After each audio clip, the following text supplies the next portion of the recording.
여러분들 오해할 수 있는 것 중에 하나가 준칙은 미리 정해놓고 거기에 따르는 게 준칙이야.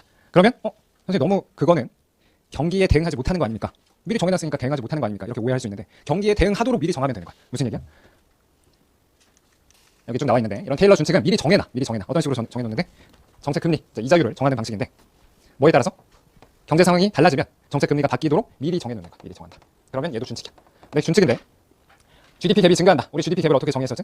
경우에 따라서 실제 GDP랑 잠재 GDP의 차이 이렇게 정의하는 경우도 있고 비율로 정의를 해서 얘를 Y 바로 한 번 더 나눠주는 경우도 있긴 하지만 여튼 큰 틀에서는 다 이건 문제에서 출제를 해줄 것이고 큰 틀에서는 기본적으로 실제 GDP가 잠재 GDP보다 더 크면 그건 호황 상황이 되는 거고 너무 호황이 되면 금리를 불 붙어 있으면 어떻게 해야 돼? 금리를 높여야겠지, 그치? 그래서 GDP 갭이 증가하면 정책 금리를 증가하도록 이렇게 미리 세팅해 놓은 거지. 세팅해 놓은 거다. 뿐만 아니라 이 인플레이션 갭은 뭐냐? 인플레이션 갭은 이게 실제 인플레이션이야, 파이. 그다음에 타겟팅하는 인플레이션이 있을 거야. 타겟팅하는 인플레이션.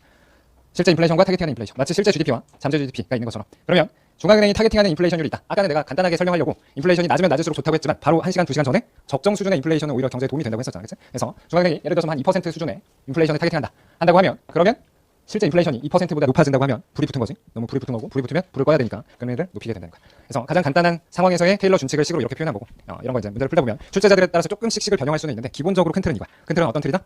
인플레이션이 타겟팅하는 인플레이션보다 높은지 낮은지에 따라서 금리를 조정하고 그다음에 GDP 혹은 생산과 관련돼서 GDP가 잠재 GDP보다 높은지 낮은지에 따라서 금리를 조정을 한다는 거죠. 이게 테일러 준칙이다. 테일러 준칙.